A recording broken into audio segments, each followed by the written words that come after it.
Hello students, अभी last lecture में अपन जो पढ़कर आए थे विद्युत धारा घनत्व और उसका मैकेनिज्म, कैसे कैसे धारा प्रवाहित होती है, तो उसका विश्रांति काल निकाला था, माध्य मुक्त पथ निकाला था और उसका अपवहन वेग या अनुगमन वेग निकाला था। आज जो अपन टॉपिक पढ़ने वाले हैं उसमें पहला टॉपिक है वो है गतिशीलता।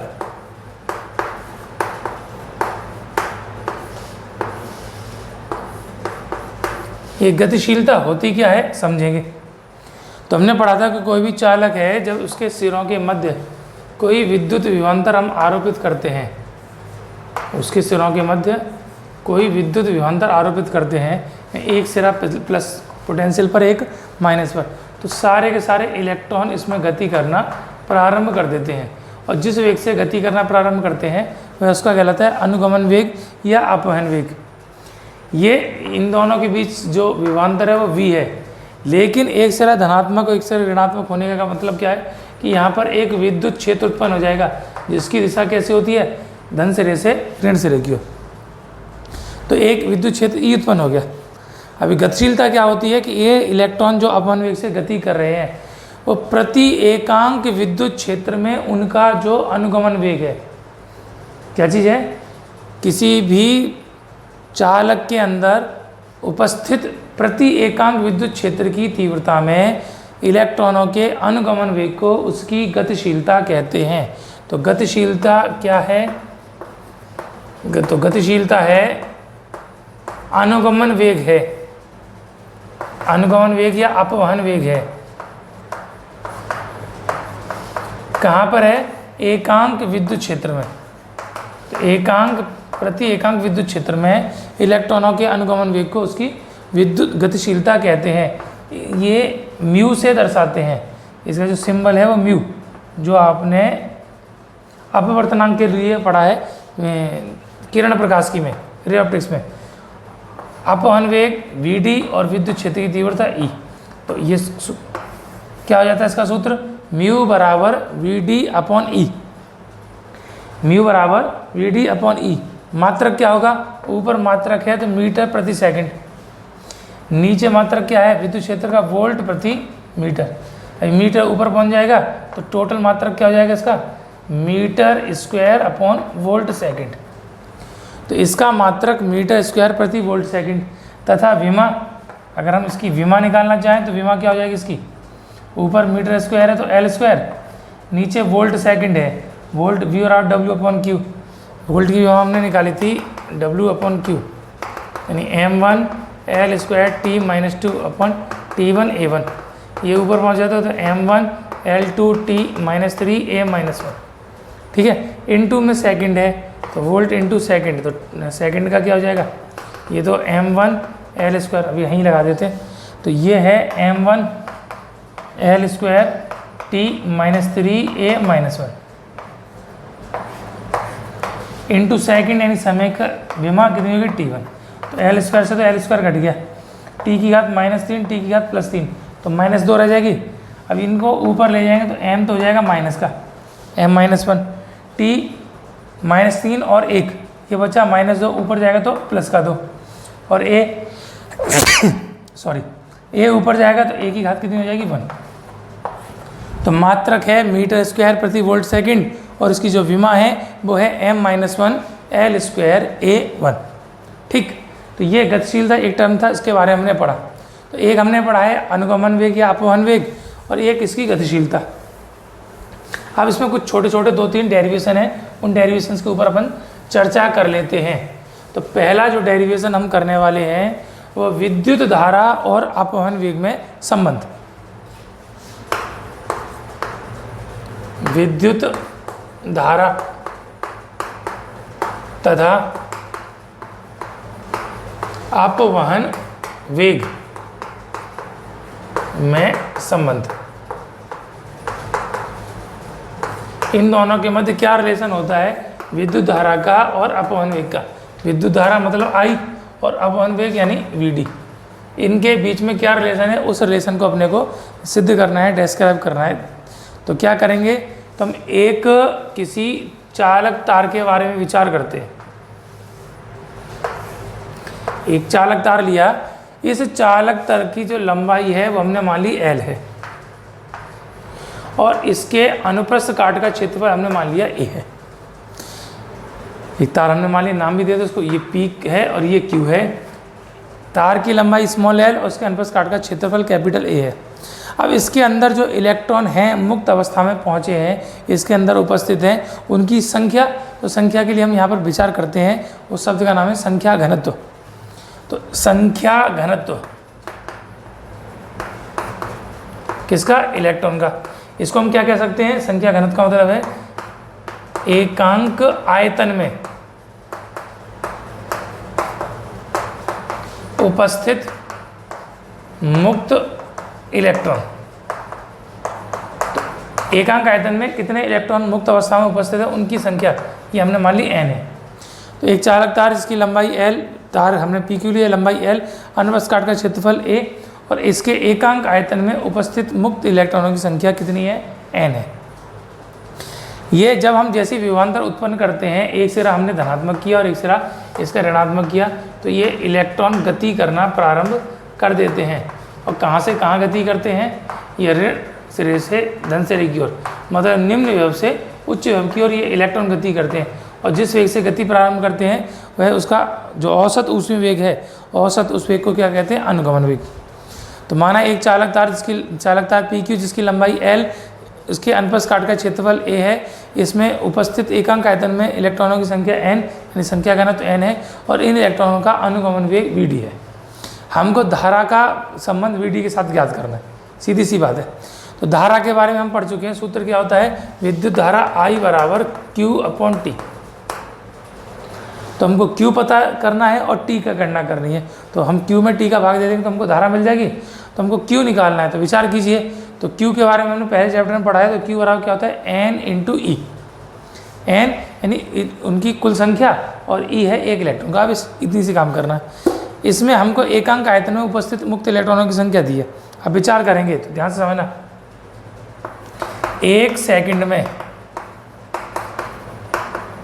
इलेक्ट्रॉन द्वारा तय की गई दूरी, 1 सेकंड में कितनी दूरी तय करेगा? तो चाल बराबर दूरी बटे समय। तो दूरी बराबर क्या हो जाएगा? चाल, यहाँ पर वेग की बात कर रहे हैं तो वेग गुणा समय। वेग कितना है इसका? vd, और समय हमने 1 सेकंड कर रहे हैं। तो 1 सेकंड में कोई इलेक्ट्रॉन कितना दूरी तय करेगा? जो उसका वेग है। 1 सेकंड में चली गई दूरी है, हम t सेकंड में कर लें। अतः t सेकंड में इलेक्ट्रॉन के द्वारा तय की गई दूरी, तो बराबर कितना हो जाएगा? vd × t। ठीक है। तो 1 सेकंड में कितना तय करेगा? vd। तो t सेकंड में कितना करेगा? vd × t। तो ये दूरी हो गई। अब t सेकंड में घेरा गया आयतन, हमको आयतन निकालना। क्यों निकालना है? हमको, हमारे पास एकांक आयतन में संख्या है, कुल आयतन निकाल लेंगे तो हमारे पास एकांक आयतन की संख्या गुणा करके उसमें इलेक्ट्रॉन की कुल संख्या आ जाएगी। तो घेरा गया आयतन बराबर क्या होगा? आयतन बराबर क्षेत्रफल गुणा दूरी। क्षेत्रफल हमने कितना माना है? अनुप्रस्थ काट का a, और दूरी कितनी है हमारे पास? vd × t। तो जो इलेक्ट्रॉन उसके चालक तार के अंदर गति कर रहे हैं वो t सेकंड में इतनी दूरी तय करते हैं। क्षेत्रफल a है तो t सेकंड में उसके द्वारा घेरा गया आयतन कितना होगा? a × vd × t। ये आयतन आ गया। अतः इस आयतन में उपस्थित इलेक्ट्रॉनों की संख्या, हमने मान ली कुल संख्या n है, तो कितनी होगी? एकांक आयतन में उपस्थित इलेक्ट्रॉन की संख्या। तो एकांक आयतन में तो है n, इस आयतन में कितनी होगी? तो एकांक आयतन में संख्या n, यानी एक आयतन में n है, 2 में 2n, 10 में 10n और v में vn हो जाएगा। तो कितना हो जाएगा? संख्या बराबर एकांक आयतन की संख्या मतलब घनत्व, संख्या घनत्व गुणा आयतन। संख्या घनत्व है n और आयतन कितना है? a × vd × t। ये हमारे पास क्या आ गया? n। इसमें उपस्थित इलेक्ट्रॉनों की संख्या। अभी संख्या हमारे पास आ गई तो आवेश ज्ञात कर सकते हैं। अतः आवेश तो Q बराबर कितना होता है n इंटू ई, स्मॉल q मान लेते हैं, स्मॉल q बराबर n इंटू ई, n का मान लगाएंगे तो Q बराबर कितना हो जाएगा n a V D into T, और गुणा में क्या हो जाएगा E।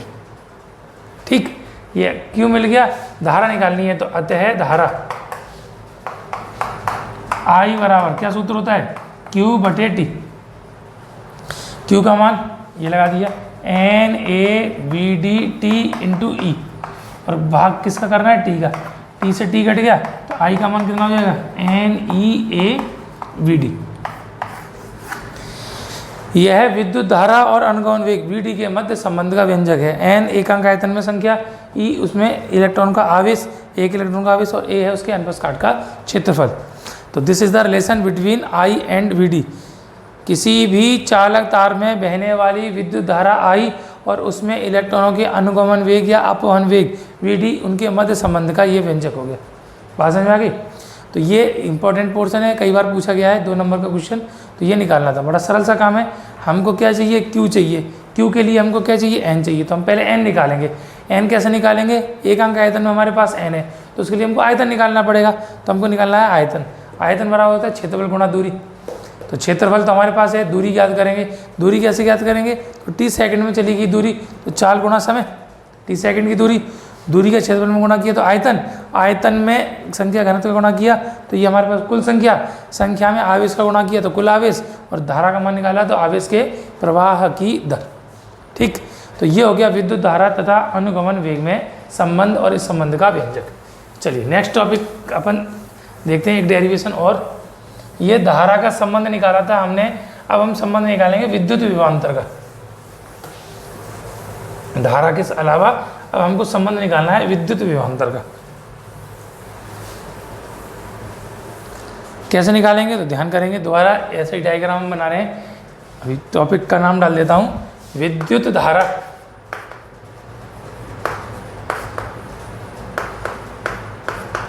तथा विभवांतर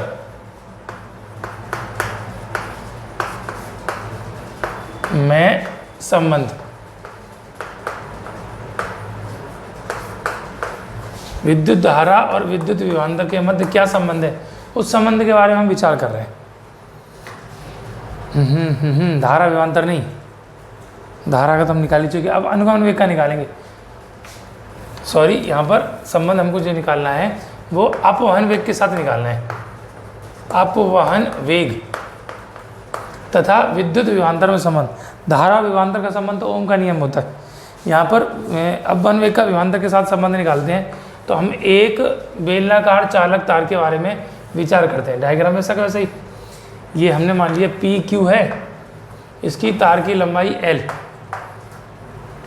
अनुप्रस्थ काट का क्षेत्रफल इसका A। ठीक है, इसके सिरों पर विभवांतर उत्पन्न करते हैं तो एक सिरा उच्च विभव पर और एक सिरा निम्न विभव पर, तो विभवांतर भी आ जाता है। उसके कारण यहाँ पर एक विद्युत क्षेत्र उत्पन्न हो जाता है E वेक्टर, और E की दिशा कैसे होती है, हमेशा प्लस सिरे से माइनस सिरे की ओर। इसमें इलेक्ट्रॉन जो गति करते हैं वो अपवहन वेग से गति करते हैं। ये इलेक्ट्रॉन हमने मान लिया अनुगमन वेग अपवहन वेग Vd से गति कर रहे हैं। तो एक चालक तार PQ जिसकी लंबाई स्मॉल l, अनुप्रस्थ काट का क्षेत्रफल कैपिटल A है, इसके सिरों के मध्य एक विद्युत विभवांतर उत्पन्न किया जाता है। V विभवांतर हमने मान लिया, विभवांतर कितना है V, जैसे हमने इसको बैटरी से जोड़ दिया, ऐसा मान लो, तो प्लस है ये माइनस है, तो विभवांतर क्या है V विभवांतर आरोपित करते हैं, जिसके कारण इसमें एक विद्युत क्षेत्र उत्पन्न हो जाता है जिसकी दिशा सदैव प्लस सिरे से माइनस सिरे की ओर होती है।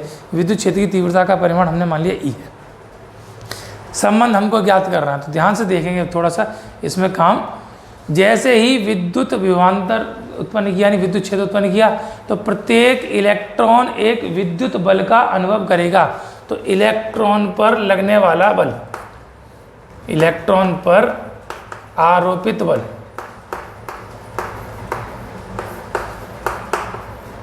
तो F बराबर क्या होता है Q इंटू E। ठीक है, Q इलेक्ट्रॉन का आवेश है, ऋणात्मक होता है तो माइनस का E। तो एक इलेक्ट्रॉन पर लगने वाला बल कितना हो गया, F बराबर QE। इस बल के कारण ये इस पर बल जैसे आरोपित हुआ तो बल के कारण ये गति करेगा, तो अतः त्वरण न्यूटन के नियम से ए बराबर क्या होता है एफ अपॉन एम। एफ का मान कितना है माइनस का ई कैपिटल ई अपॉन द्रव्यमान एम। इसका द्रव्यमान एक इलेक्ट्रॉन का द्रव्यमान, तो एक इलेक्ट्रॉन पर लगने वाला बल, आप चाहो तो इसको mass of electron M E भी लिख सकते हो, और केवल एम लिखना चाहो तो एम भी लिख सकते हो, कोई फर्क नहीं है, कि जानकारी के लिए हम रहे ध्यान। तो एक इलेक्ट्रॉन पर लगने वाला बल इतना हो गया, तो उस पर त्वरण कितना हो गया इतना हो गया। ये त्वरण से त्वरित होने लगा एक इलेक्ट्रॉन, तो अतः एक इलेक्ट्रॉन का वेग गति के पहले समीकरण से, तो v बराबर कितना होता है u plus A T. v है अनुगमन वेग v t, u इसका प्रारंभिक वेग हमने u1 मान लिया, ठीक है। औसत वेग है सभी के लिए एक बराबर होगा, वेग u1 है, त्वरण कितना है इसमें a1 है,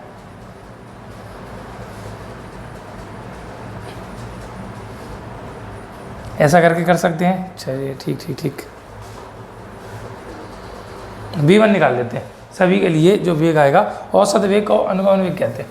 तो एक इलेक्ट्रॉन पर उसमें उत्पन्न होने वाला वेग, तो v1 बराबर u1 प्लस a1 t1, तो v1 बराबर u1 प्लस ए की वैल्यू बाद में लगाएंगे अपन, त्वरण तो एक समान लगेगा, क्यों समान लगेगा, आवेश बराबर विद्युत क्षेत्र बराबर द्रव्यमान बराबर है, तो ए तो बराबर लगा, और t1 हमने माना उसका श्रांति काल, तो ये τ1 है।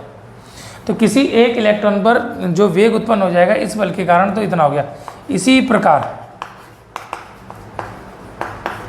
अन्य पर निकालेंगे, तो v2 बराबर u2 प्लस ए, v3 बराबर u3 plus A plus and so on, vn बराबर un plus A to N. ये हमारे पास वेग आ गया, हमको निकालना है इसका अनुगमन वेग, आते हैं औसत वेग। इसको माध्य वेग अनुगमन वेग बोलते हैं। तो vd बराबर कितना हो जाएगा v1 plus v2 plus v3 plus v and so on plus vn upon उनकी संख्या हमने n मान ली, टोटल इसमें n मान लिया, तो कितना हो जाएगा vd बराबर, सबको जोड़ेंगे तो हम इसको कैसे जोड़ सकते हैं, u वाले एक ब्रैकेट में कर दो u1 plus u2 plus u3 plus and so on plus un plus a common आ गया, τ1 plus τ2 plus τ3 plus and so on plus τn, total के अपन में कितना है n का भाग देते हैं दोनों अलग अलग, तो vd बराबर u1 plus u2 plus u3 plus and so on plus un upon n plus a τ1 plus τ2 plus τ3 plus and so on plus τn upon n। अब ध्यान कीजिए, पिछले लेक्चर में हमने जो पढ़ा था इसका मैकेनिज्म, उसमें हमने पढ़ा था इलेक्ट्रॉन जब गति करना प्रारंभ करते हैं तो उन सभी इलेक्ट्रॉनों का औसत ऊष्मीय वेग, इनके प्रारंभिक वेग है उसका औसत निकाल रहे हैं, तो कितना होता है, चूंकि औसत ऊष्मीय वेग बराबर u1 plus u2 plus u3 plus and so on plus un बटे में n, इसका मान कितना होता है 0, तथा औसत श्रांति काल, श्रांति या विश्रांति कुछ भी लिख सकते हैं, तो टो बराबर कितना होता है τ1 प्लस τ2 प्लस नहीं औसत श्रांति काल τ1 plus τ2 plus τ3 plus and so on plus τn upon n, इसको हम औसत विश्रांति काल और किससे दर्शाते हैं, टो से। ये दोनों मान अगर हम यहाँ पर लगाएंगे तो हमको क्या मिलने वाला है, ध्यान देंगे, अतः vd बराबर कितना आ गया, इसका मान तो 0 और प्लस a, इसका मान हो गया टो, तो vd बराबर हो गया a इंटू टो। a का मान लगा दें तो a का मान कितना है माइनस का e upon m into tau, तो vd की वैल्यू हो गई माइनस का e tau capital E upon m।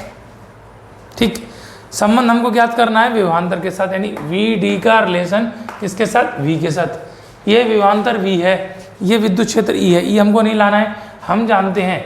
तो क्या जानते हैं, इनके मध्य संबंध विभव प्रवणता से। तो चूंकि ई बराबर वी अपॉन डी होता है, लंबाई कितनी है एल, तो ई के स्थान में कितना लग जाएगा, वी अपॉन एल। आता है ये कहाँ से आया, विभव प्रवणता।